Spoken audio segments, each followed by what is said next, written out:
Welcome, everybody. This is a workshop for the Mason County Commission, February 6, 2024, in regards to short-term rentals.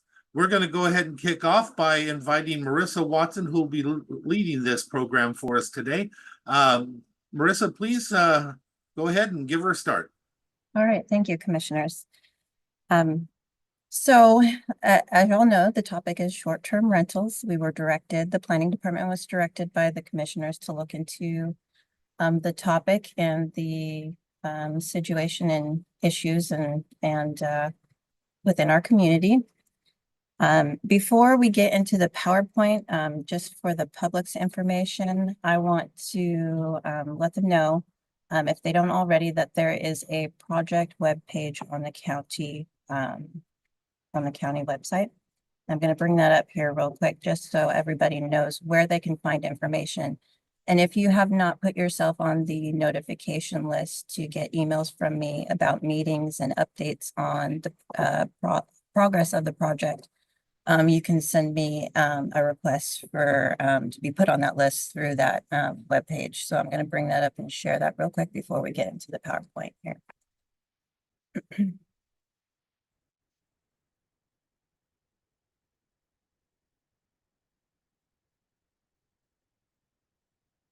Okay, so if you can all see that, that is the planning department's page on the county website. And if you scroll down on the left side, you'll see community planning and you'll see short-term vacation rentals. Click on that. The first page is going to be project news and the latest news, where we are on the review. And it's also going to have on the left side, it's going to have a button or a link for sign up for updates. And that's going to send you to another page where you can ask to sign up, be put on that list, or provide me if we're in a public comment period. You can also provide public comments through there as well. And there's also a link for meeting information, and that's going to give you the dates and times of meetings. And also draft documents should be available in that page as well. And then project document page, and that's going to be where our final draft documents will show up eventually. So, okay.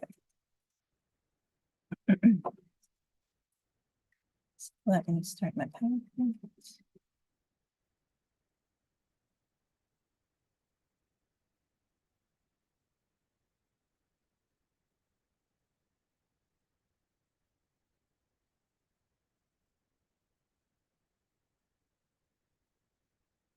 Okay, short-term rentals.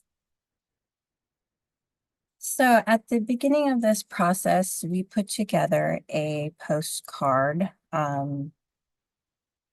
just outlining what the county was reviewing in regards to short-term rentals and that we wanted the public's input. We sent these postcards out to shoreline property owners only, just because it would have been cost prohibitive to send them out countywide. And we know the majority of short-term rentals are on our shorelines. We also had a news release that was in the paper and local radio stations as well to get out to additional people and notifying some HOAs as well to get the word out that the county was doing this review on short-term rentals. That postcard had a QR code to a survey we put together. And also information on the back where you could visit that project page. And there was also a link to the survey on the project web page as well. So the survey opened on November 16th and it closed on January 12th. And of course, we're in our work session today, February 6th. Depending on what the commissioners direct us to do, I project a possible work session with the Planning Advisory Commission in either April or May to discuss those survey results plus this work session. So we got over 1,500 responses. That's amazing. So over 1,500 responses, and I'm just going to go over some of our questions that we asked within that survey.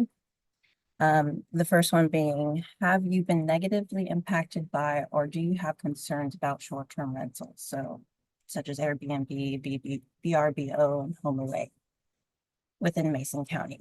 So we, not everybody answered all of the questions, but on this particular question, we got a great response. Some of the questions were, the survey platform did force you to answer, and some of them were optional. I do believe this one is the one that forced people to answer. So you can see by the pie chart there that, so have you been negatively impacted? Yes, is the orange color there. So we had 42% in that range, and then no, 48%. And then we had a 10% that was kind of in between. They didn't, maybe not. They were undecided on that. So a good split there on that question. Then go over to, so if you answered yes or maybe to the previous question, which of the below best describes the impacts or concerns? More than one answer may be chosen, and so we had about half of the respondents answer that question. And it looks like issues related to noise, parking, and trespassing, as indicated, they're at 692 responses, indicated that was a problem for them. And then next being issues related to septic, environmental issues, water, then availability, affordability of long-term housing. And then the last one was, we had the option of people to fill out in a comment, text comment entry box at the end, what their actual issues may be with short-term rentals.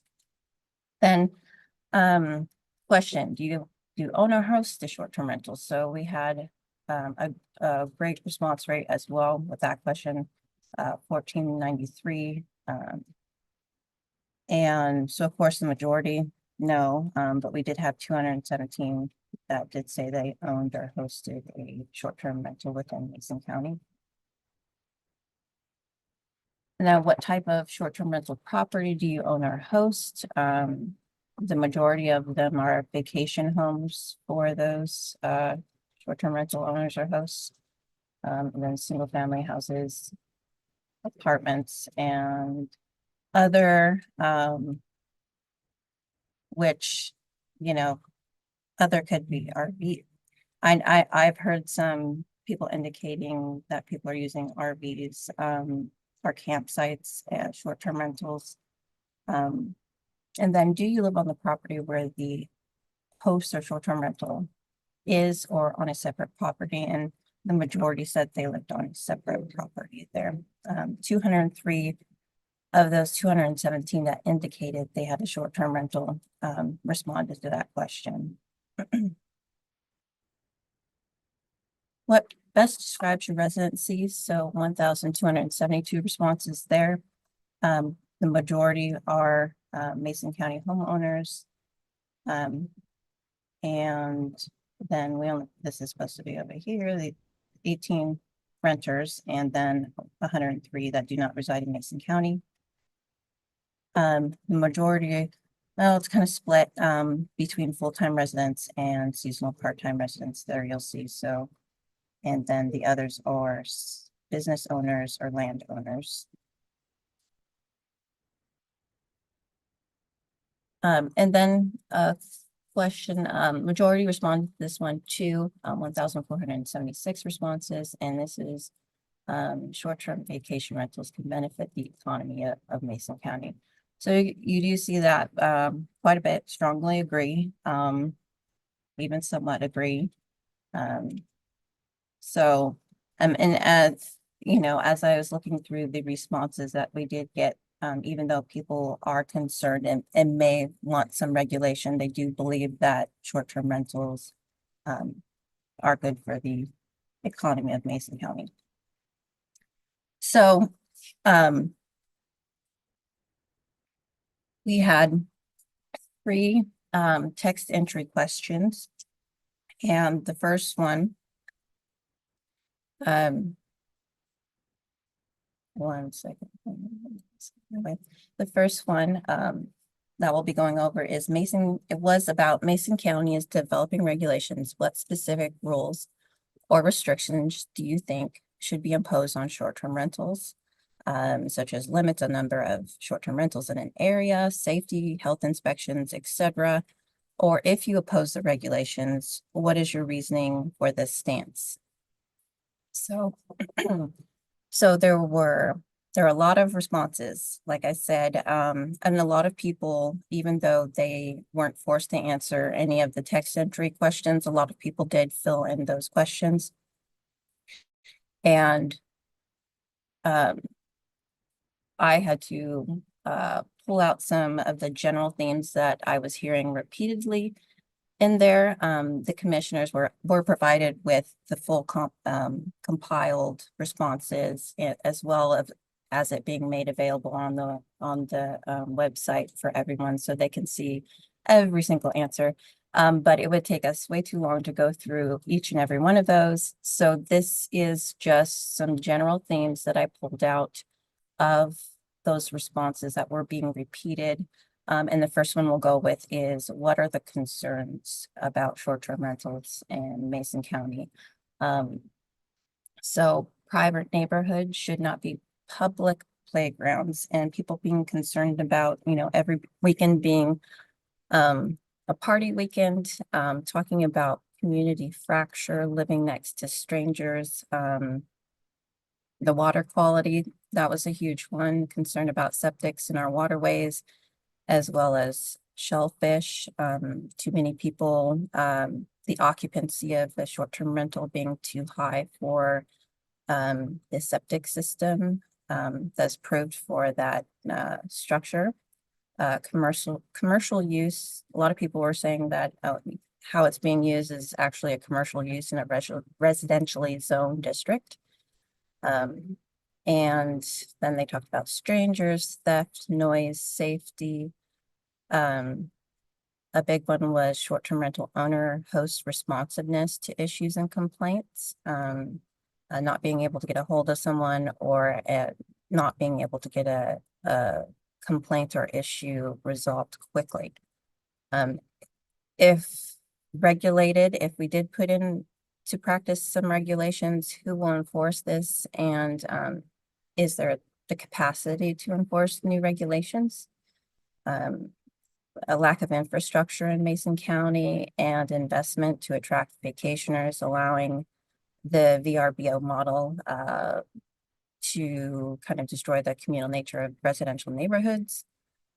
The contribution to long-term rental shortage, and pricing out younger generation or those on a fixed income. So afraid that short-term rentals will take up the housing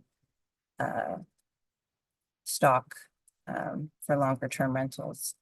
Additional wear and tear on roads, additional calls to fire, EMS, police, and who compensates for the extra damage done by the added amount of people using short-term rentals so frequently. And then we had the other side of the argument, those that are opposed to regulating short-term rentals, or even if they're for short-term rentals, but would be open to possibly limited like safety and health inspections, for example. So some of the common themes we saw in the responses to being opposed to regulating short-term rentals is that they believe that they're self-regulating, and that there's already regulations in place through either the state HOAs or the short-term rental platforms themselves.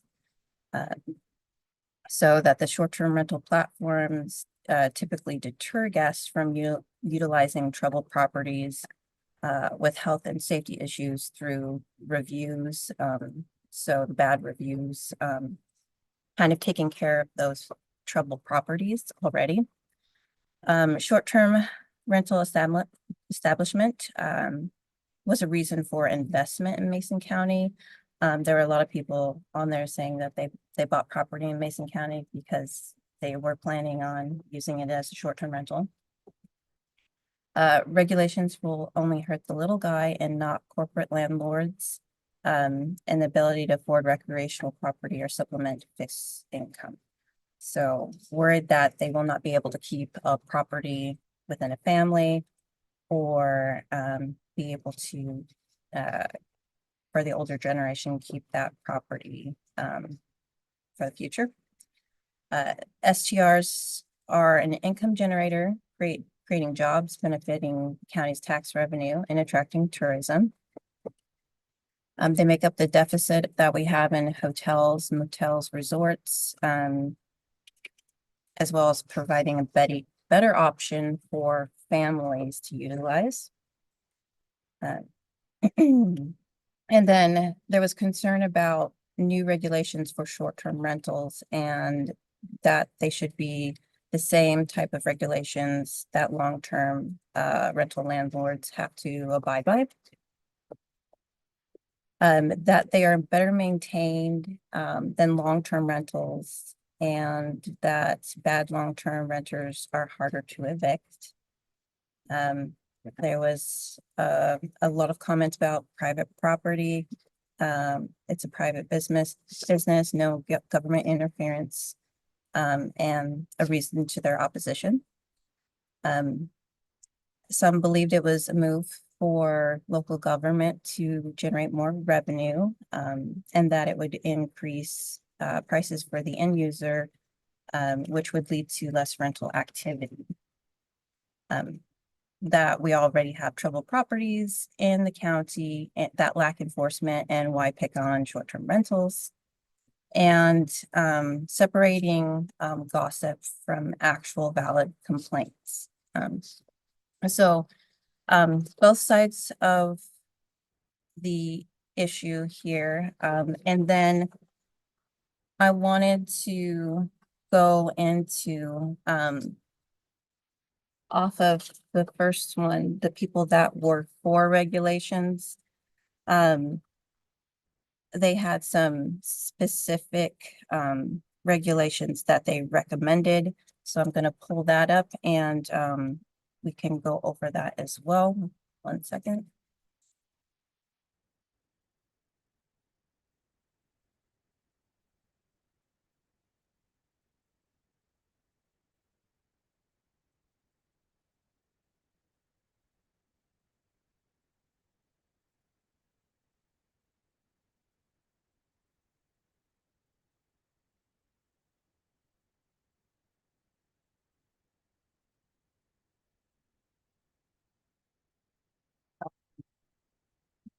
So you'll, if you see my screen here, I have a PDF with some specific regulations, rules, and methods that were mentioned by respondents.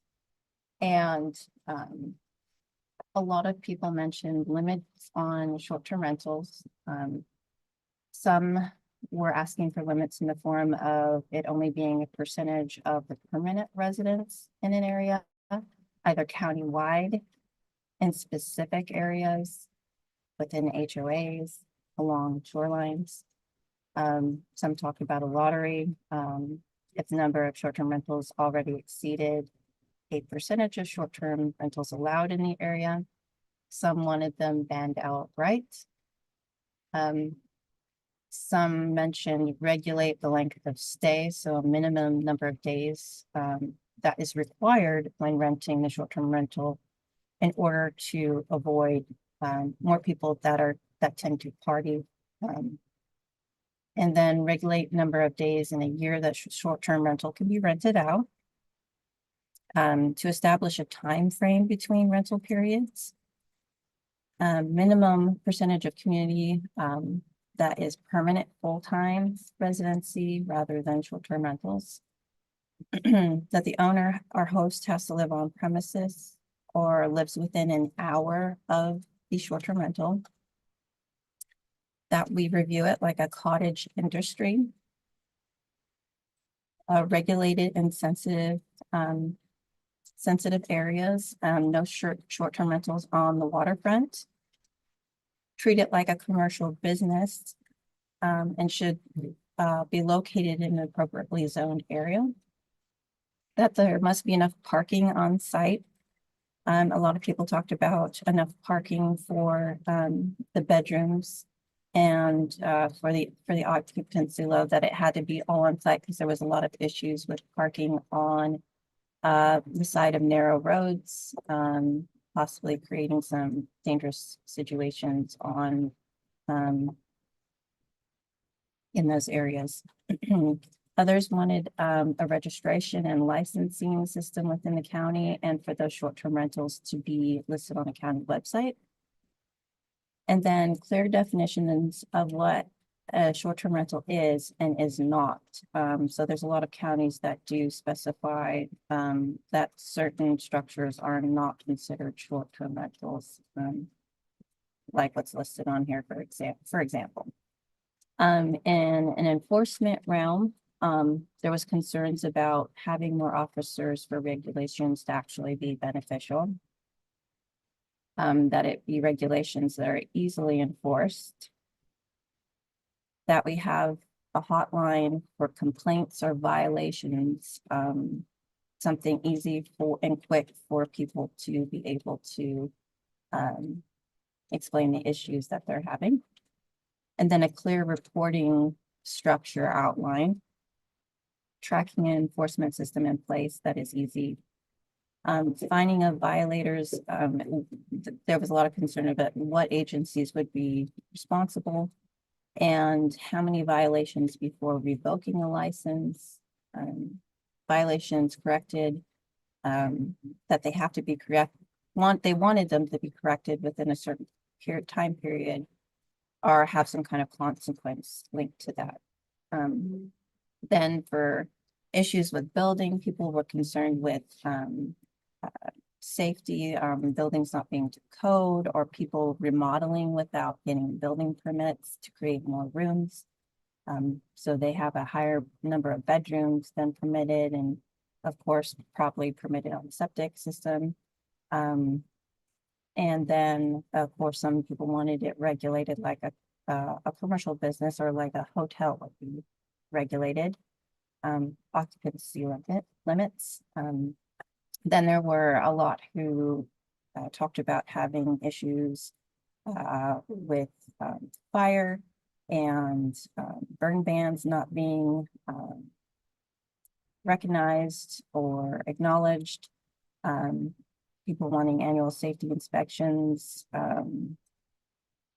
and there are a couple of people noted sprinklers. And then also talking about issues with upland short-term rentals and camps and brush fires. In the realm of environmental health, as we talked about before, septic systems being a big issue. And talking about there was a big push for occupancy limits and making sure they meet the septic that's installed. Then having annual or quarterly septic inspection and maintenance. There's some that talked about too many structures being connected to a well. Having the same inspections that a commercial business would require. And then renting over capacity being subject to fines.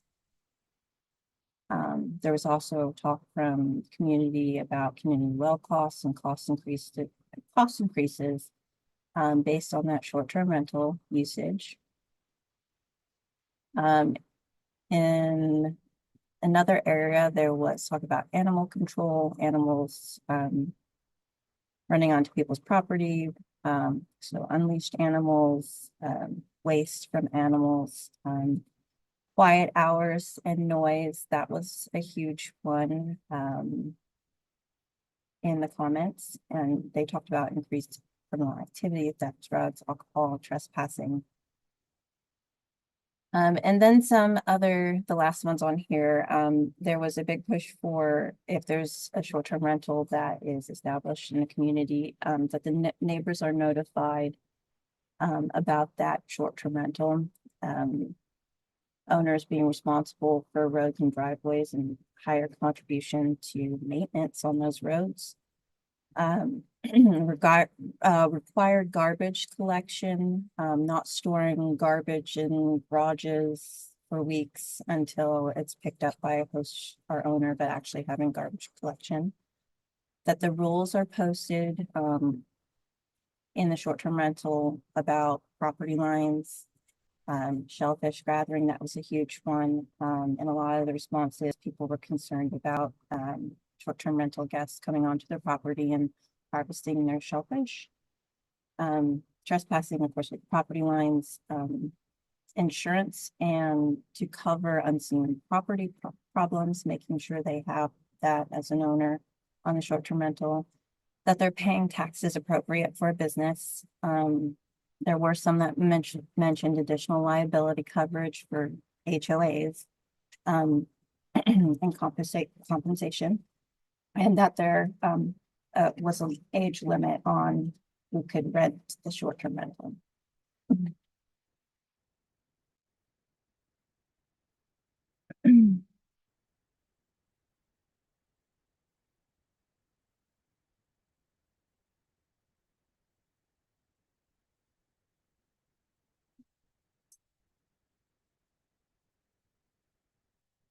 So I wanted to pause there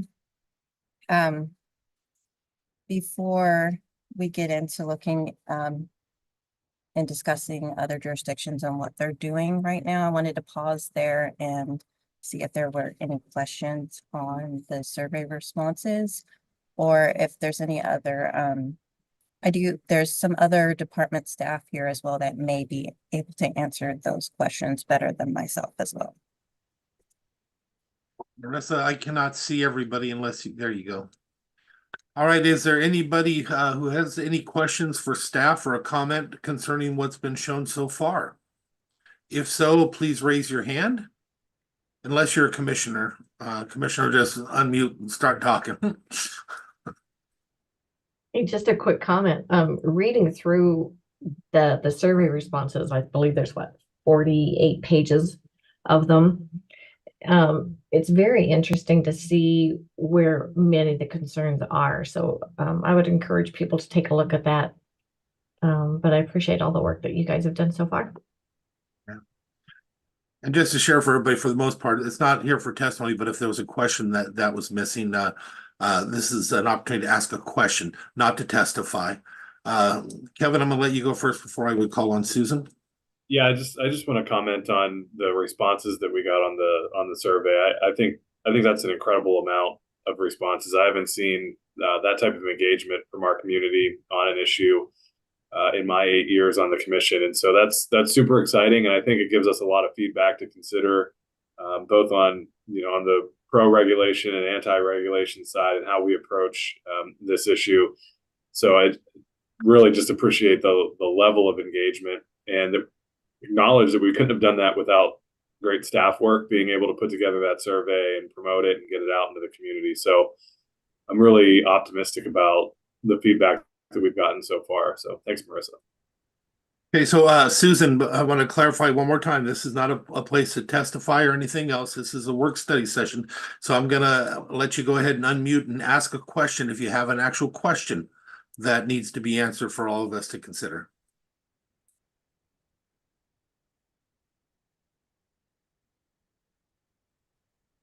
Susan Lord? Hello. Hi. Hi. I just like to know if the county has determined if short-term rentals are considered a business. We have not. We're doing all that right now. Thank you for your Thank question. you. So Marissa, I'm gonna pop in and say something. So far, spectacular job. The stuff that I have in front of me and that I'm reading right now, also while you're doing your presentation, I cannot remember on such an important issue coming out of from nowhere with us, where we're starting with the beginning. You are providing us with so much. I'm taking the information like crazy here, and am so appreciative of it. And I just wanted to share my thanks because I'm pretty doggone impressed. So if you want to go ahead and continue, I don't see any other questions. Susan, if you don't mind, if you would lower your hand, please, so that I don't worry about calling on you again here in the near future. With that, no other questions. Please go ahead and continue, Marissa. So I'm gonna share my screen again here, and the next part of the presentation, is just looking at what some other jurisdictions have implemented, in regards to short-term rentals. So we can just get an idea and see if they match up with some of the responses that we're getting and whether they may be helpful or not. So I'm gonna bring that up here. So I provided the commissioners, and I believe the public also has it as well. 4 different jurisdictions to review. And they have varying degrees of regulations. Skamania County, which has the least. We'll start with that one. So Skamania County, their short-term rental regulations, they specifically outline what structures qualify as a short-term rental. And you'll see this throughout all of the different jurisdictions. They make it very clear what they consider a short-term rental and what they do not consider a short-term rental. Skamania has an annual license, basic operation standards, no commercial events unless additional permitting, a license fee that is based on a tier system that depends on the presence of the owner or host on site and occupancy of the structure. That is actually something you'll see in several of the other jurisdictions as well, as a tier system for permitting, and it depending on the owner or host on site and occupancy of the structure. Notification of the neighbors within so many feet of the short-term rental, and revoking the permit, and if operational requirements are not met or misstatements or false information provided with an application renewal. So some enforcement strategies on permitting there. And so they probably aren't as detailed with their regulations. They have a lower level, but of course they, it's a little different depending on the area. Grays Harbor County gets a little bit more specific with theirs. They only allow short-term rentals in specific zoning districts. They don't have additional septic inspections other than they note in their regulations that the system must be properly functioning. Occupancy is 2 per bedroom plus 2 additional people. And the number of people can be as determined by the Environmental Health Department based on what they think can be accommodated by the system, whichever is less.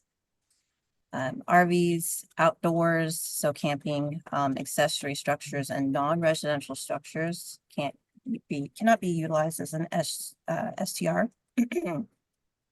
Advertising must, so advertising on any of the platforms have to include the county permit. So if you're on Airbnb, Vacasa, the short-term rental owner must provide 3 consecutive years of records to the county, which includes booking dates, number of guests, rental income, and taxes remitted to the state.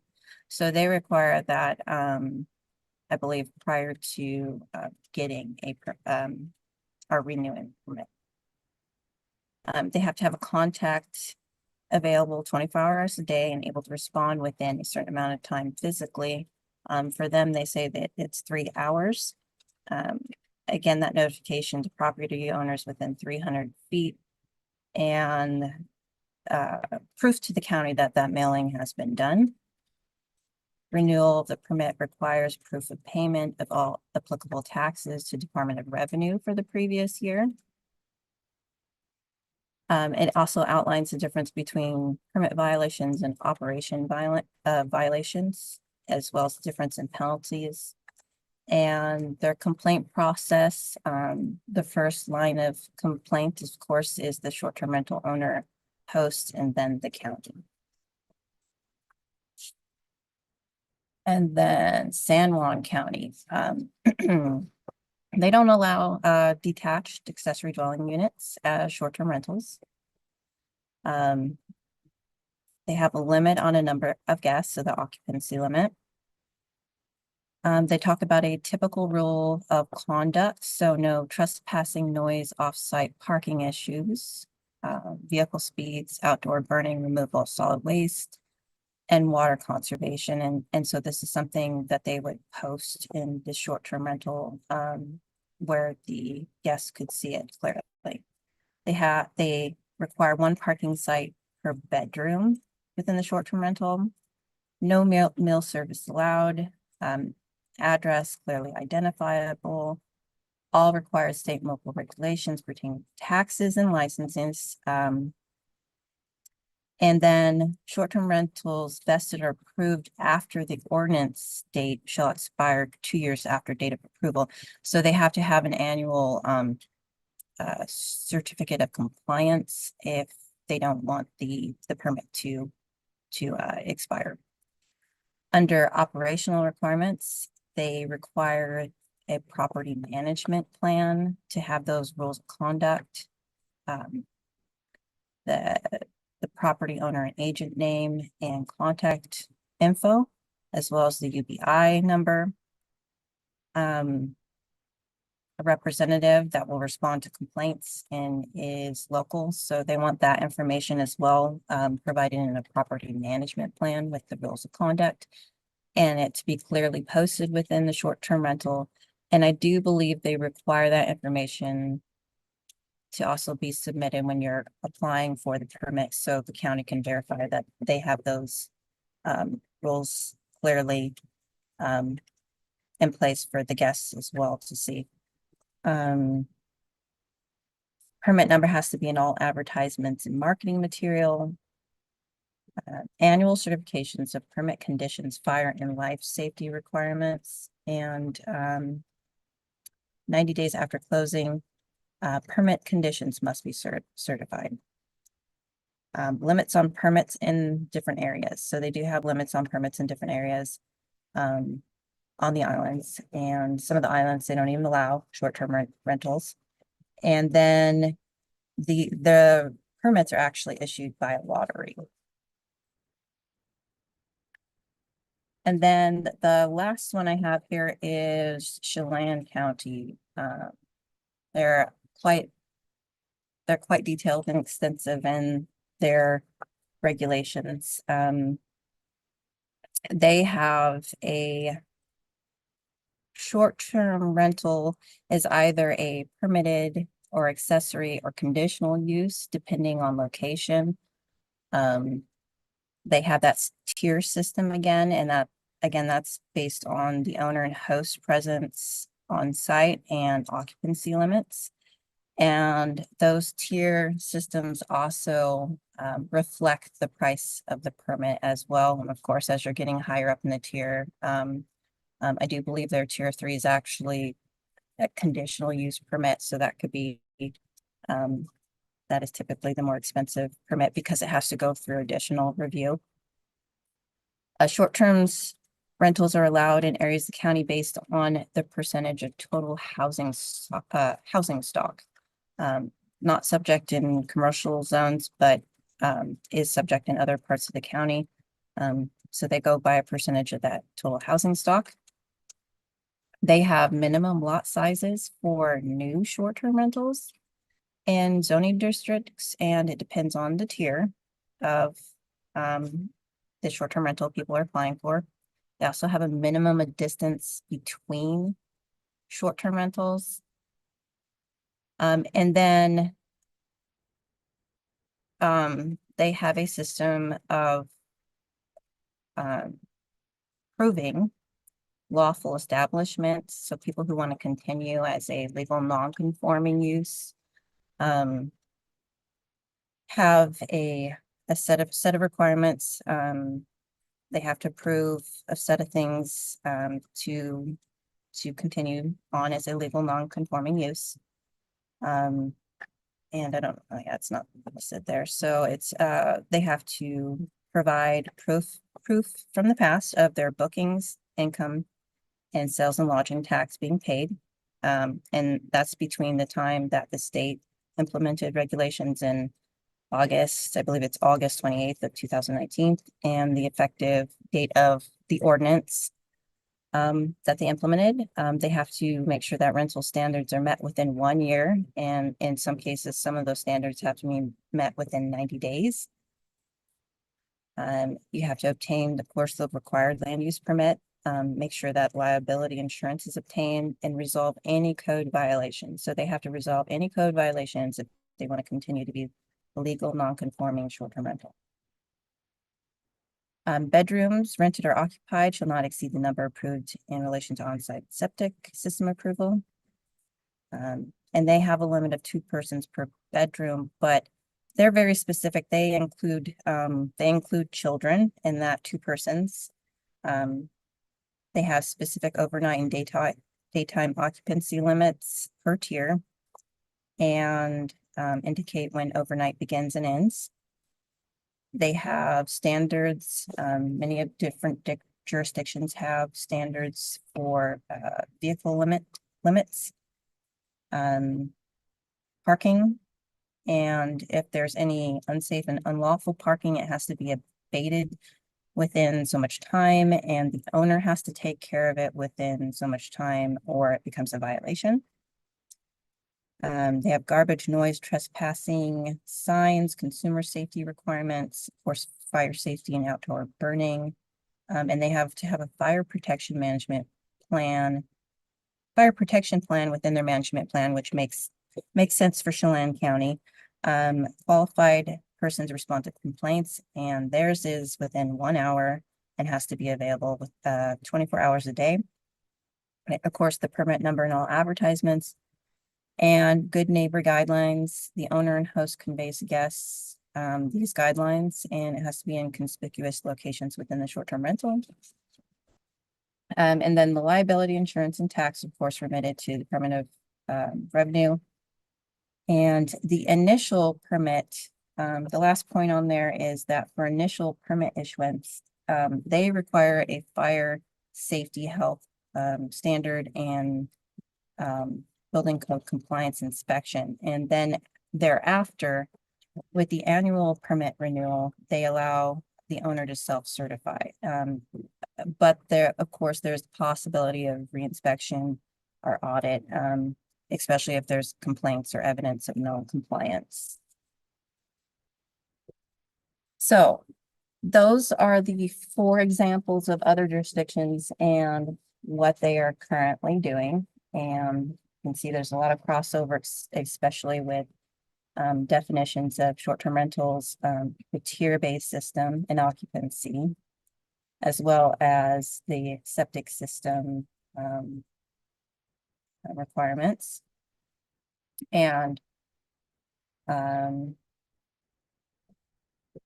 of course, the limits on persons per bedroom, and having standards and guidelines visible to guests, communicated to guests as well. So, and with that, that is the end of the PowerPoint.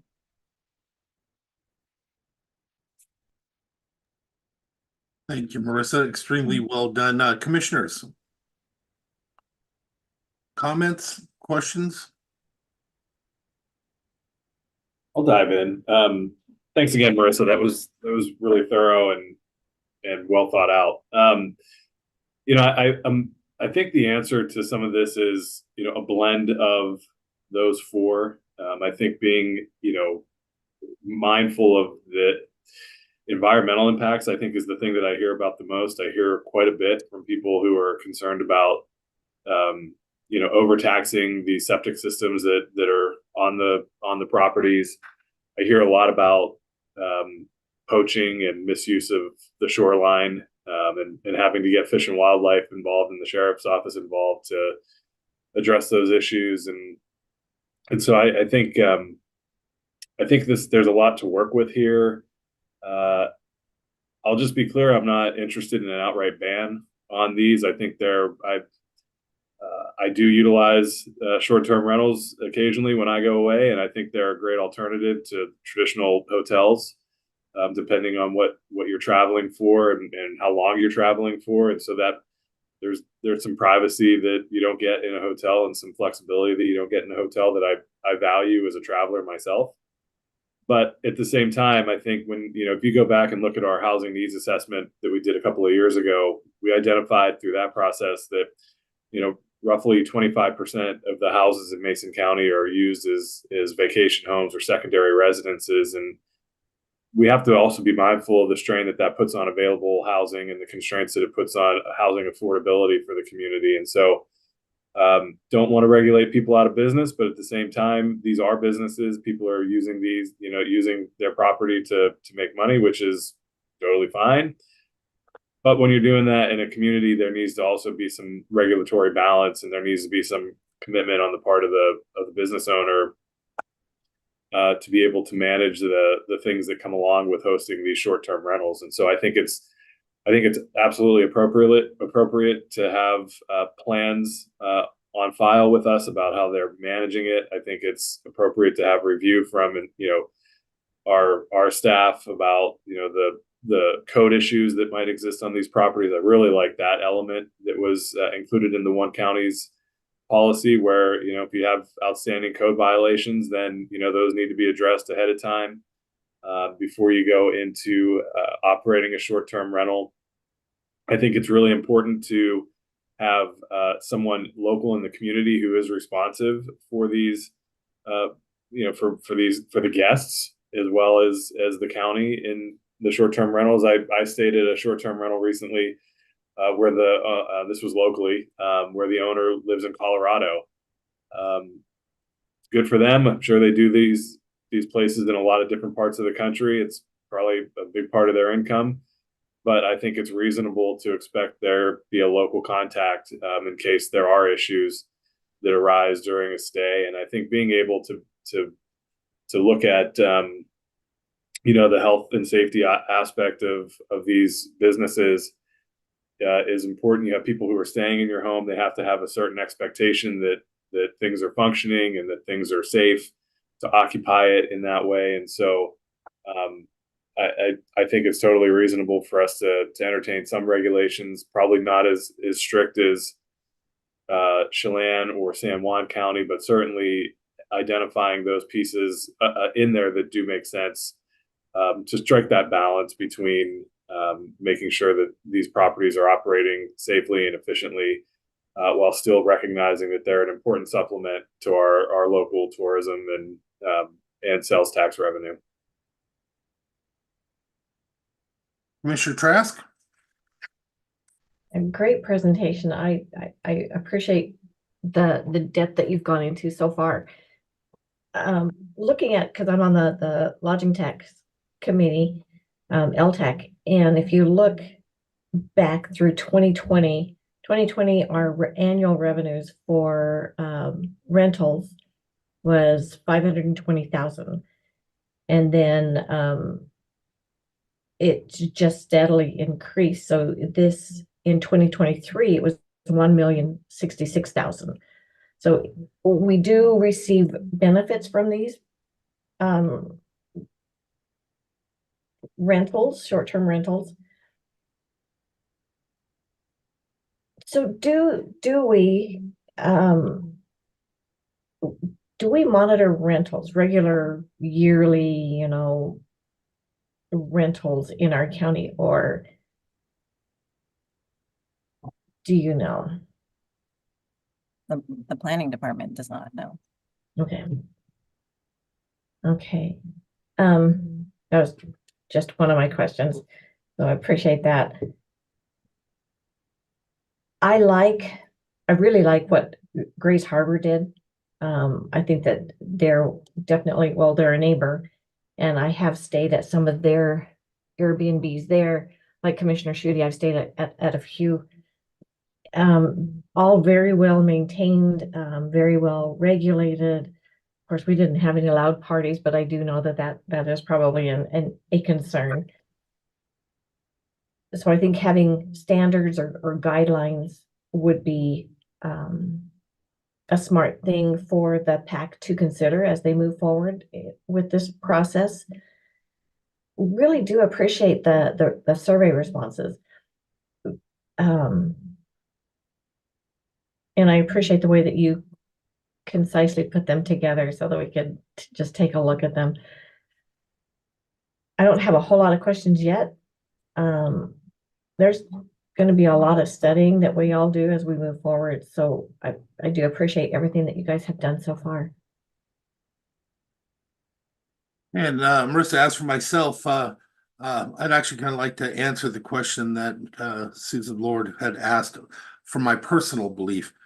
In my personal belief, this is a business. It's recognized as a business of the state. There's certain taxes that are collected and things that are done this way. Anytime you're exchanging goods or services for money, it's a business. And with that, there are certain expectations that you get by doing business with anybody. And there's certain safety aspects that are needed when you're doing business. And there's certain other aspects of safety that are needed for those that you're doing business around. With that being said, for me, I do consider it a business. The question is what type of business and how large.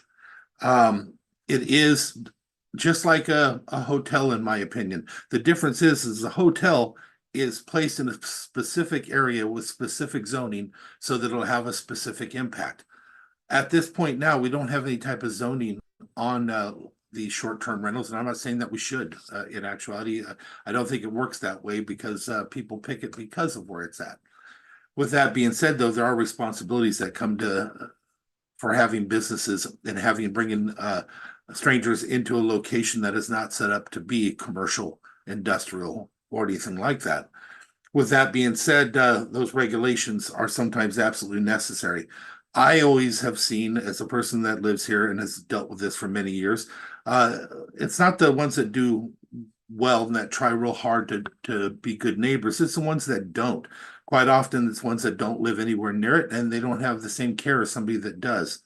Not everybody like that, but the ones that do. When you see 20 people in a one bedroom, you know you have a problem. When you see septics, which I have, and you've seen the septic system leaching out from under the driveway because it's so overly populated with people, you have a problem. When you have the neighbors that are going over next door, and as Commissioner Schutte had mentioned, raiding their beaches, you have a problem. When you have an issue where they actually are so many, they go next door to use the restroom, knocking on the neighbor's house, you have a problem. And with that, you have a requirement to take care of that problem.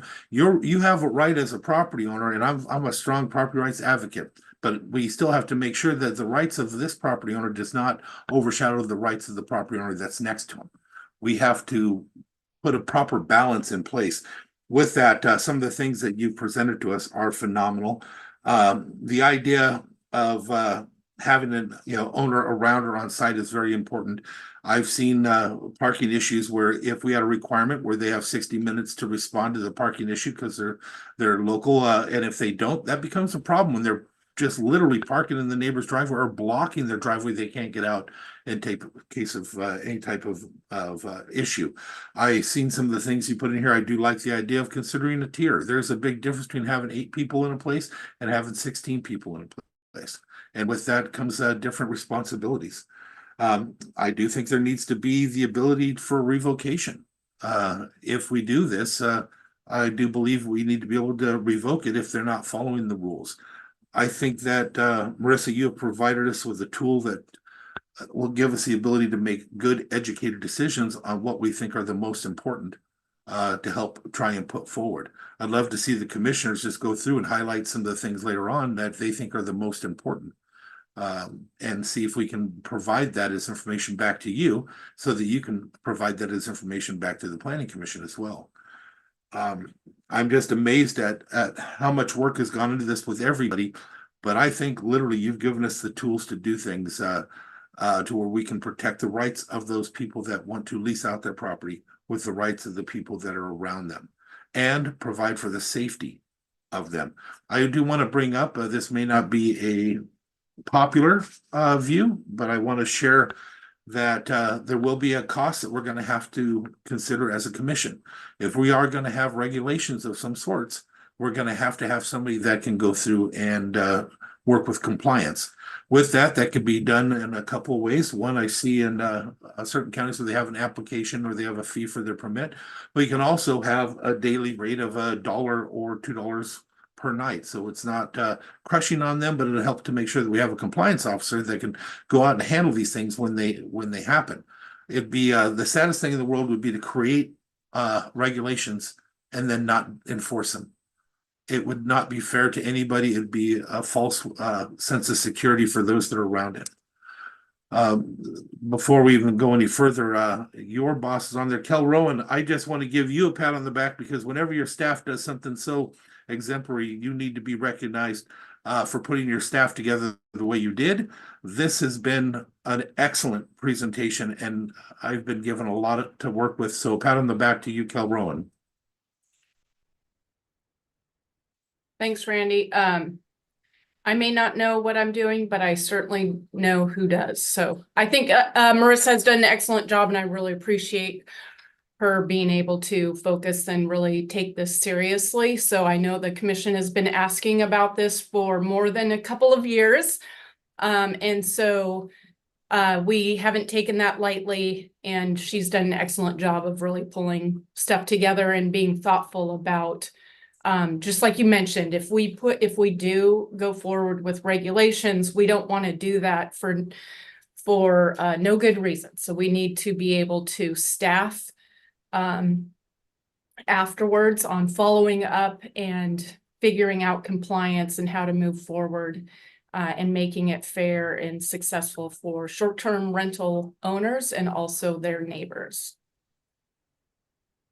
I agree with you. And again, I thank you for what you've done on that. It's been worth the wait. I can't believe I'm actually saying that, but what I have in front of me, I think we have all the tools needed to do a good job with this. So I think it was worth the wait. Marissa, what else do you have for us?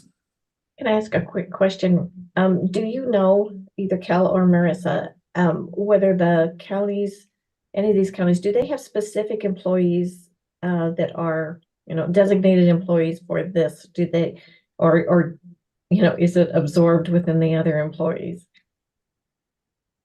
Do you know, Cal? Because I don't know for I'm sure. not certain. I do know that Chelan and Grays Harbor use an outside source. So Chelan uses that Rentalscape, Marissa. Yes. So they use a company, a software company called Rentalscape. Grays Harbor uses Granicus, and they help do use the software to scan all of the different short-term rental platforms. So we're all familiar with Airbnb and probably VRBO, but there are well over 20 to 30 different platforms out there that host these short-term rental sites. And so these software companies are able to go through and scan and just make sure that people are, advertising the number of folks that they can house per night based on the septic system and what we are, requiring. So they help do that. That's something that our staff we would never be able to do that. We'd have to have so many staff. So we are anticipating that we would have to go out for an RFQ to look for a software company to assist us in that. In addition to having one full-time staff in the planning department. And so far I'm holding that Michael McSem's position open and not filling that, anticipating that once we adopt short-term rental regulations, presuming that we do, that staff person would be responsible for doing the permitting and the follow-up and working with the software company and the enforcement issues, as well as all the other departments and kind of organizing that program. And once we get settled into there, they would likely be able to take on additional work, but it's probably a full-time position in the interim. So that's my current thought process around that. Great, thank you. Commissioners, any other questions or comments on this so far? Yeah, I guess just maybe a question and a comment. So Marissa, you mentioned that you'd like to have this in front of the pack at some point, maybe late April or May. I think it would be helpful if we came back in 3 or 4 weeks and as a work session like this, and we're able to kind of highlight the things that we liked about the model ordinances that you shared today, and be able to have a little bit more discussion about that. And in the meantime, I think I would also like to see you bring together some of your recommendations, number one. Number two, I'd also like to hear from Dave and Ian on the environmental health side of this, because when you're getting into solid waste and septic issues, I think they play a big part in enforcing those codes. And so I would be interested in hearing what the division of labor might look like under an ordinance, and so that we can figure out, when we do get into a discussion about fees and how that's divided, and what the right approach is between public health and community development on managing this. And then I also think it might be helpful to check in with the sheriff's office about some of the other concerns that were raised in the survey about noise, or noise complaints, or the poaching issues that we were talking about, things of those nature. So I think that would be those would be a few things that I would be looking to come back in a couple of weeks on a work session follow up before you get it in front of the pack. Okay. And so that's number one. Number two, I also just want to comment maybe briefly on one of the items that was relayed through the survey about other problem properties throughout the county. And so I agree with that. I mean, I think like we all know where some of the bigger issue spots are in the county from a code enforcement perspective, both on building and on the environmental health side as well. But I am confident that like we can regulate and address those issues concurrently. Like we're not going to stop trying to figure out the problematic properties where people live permanently or long term. That's not a good reason to not also contemplate what the right level of regulation is for short-term rentals. I think we can be a both-and organization when it comes to that. So if people are listening and that was a comment that you made, I don't excuse us from our approach on those properties, but I also don't think that that's a good reason to not consider moving forward with this discussion. Okay, Marissa, do you have anything else for us? I do not. I think that I got some input or at least some basic input from all of you to begin with. And it sounds like if we're going to come back with another session to maybe get into a little bit more detail into what each of you like about those jurisdictions and their regulations, and maybe some more specific recommendations from me. I think I don't have much more for this session unless you have something else you want to talk about. Well, I'll just ask now, this question is only for employees that are working on this. Is there any other county person that would like to add anything to this part of the conversation? Please raise your hand and be noticed. I don't see any. Mark, you have anything you want to throw in? Oh, I just appreciate the feedback from the commissioners to kind of give us some guidance on where to get started with regulations. I feel like all three commissioners agreed that we should have some guidelines around this process. And so providing that feedback to the team so that they can get started on it and pull together some examples of how other counties have implemented regulations surrounding this. That's very beneficial for us to kind of move forward. And my understanding is that we would bring those recommendations back to the commission. Commission would agree on kind of a general scope and surrounding the regulations that we would like to enforce, and then take that to the planning commission after that. So, Commissioners, would you agree that's what we said? Sounds about right. All right, I see Dave Wyndham's hand up. Dave, go ahead. Yeah, sure. I can see it falling into a model. It's very similar to what we do with food establishments, where at the beginning of the year, we work with food establishments, get the permits done, all that process done in the first couple of months of the year, and then kind of coast for the rest of the year. I see that kind of being the model that might work with something like this. Minus enforcement, believe me.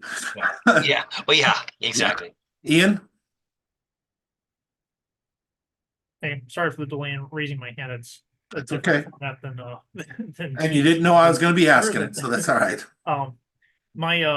I guess my main feedback on if you just want kind of like hard numbers on what we see as far as impacts from short-term rentals, in the last 2 years, we've had 3 really bad septic overflows that were on shoreline short-term rentals that caused temporary shellfish closures. So it hasn't been a huge number of overflows, but we've probably received about 20 to 30 complaints a year that are against short-term rentals alleging, sewage issues. But we've only had the 3 that were confirmed. Some of that is based on, just our inability to access the site and really confirm anything. But that's the real, on the ground impact we've seen recently. We do constantly receive complaints about noise, which is not us, but we hear that a lot from them. Over occupancy complaints, we get those constantly, where people are saying that there's 10 people in a house with 2 bedrooms. So we receive those constantly. The trash issues seem to be less than what we experience on more long-term rental properties. But there are some trash issues where they just don't have a means for trash pickup, and the trash ends up being in bags and occasionally get torn open by animals. So that's just environmental health observations recently, I'd say, for the last 2 years. Thank you, Ian. Dave, wasn't it you that went with me to a rental 5-6 years ago where we witnessed the sewage coming out the driveway, right, like a crack through the road, just bubbling out. So there's just things we all deal with. Any other staff that wanted to, anything here and now? Commissioners, anything further from you? Yeah, Mr. Chair, just a quick question for Ian or Dave, and I guess maybe even Marissa too. Do any of the ordinances that you've reviewed mandate curbside pickup for these properties, or do they all? Is it at the discretion of the short-term rental operator in terms of, do they want to get curbside or do they want to be a self hauler? Nationwide, I know that varies. I am not aware of anything that's local within Washington, but I know nationwide there's lots of ordinances that address solid waste and require curbside pickup. But I mean, it's so different between jurisdictions. There's some jurisdictions where they mandate curbside pickup for all residences, regardless. So, yeah, I wouldn't be just to be clear, I wouldn't be advocating for mandating it for all residents, but if we are going to consider these a business, that might, in my mind, put it into a different category where requiring curbside pickup might eliminate the solid waste, even though they're maybe limited, help eliminate some of those issues that we see. So just something to contemplate. Commissioner Schutte, I did see those in Grays Harbor. Oh, okay. They require the owner maintain weekly solid waste collection during all months. Yeah, I'm not sure that's the same though. Is it for his question? Because they require it be done weekly, because the other ones I read, there was other ones that we just read that require it bi-weekly, every 2 weeks. But that doesn't mean that it is curbside pickup. So we'll look into it further. Anything more, Commissioner Schutte? No, that's all I have. Thank you so much. This was great. Yep, Commissioner Trask? Anything further from you? No, it looks like we've got a couple of weeks to figure out what we might want, each one of us. And so,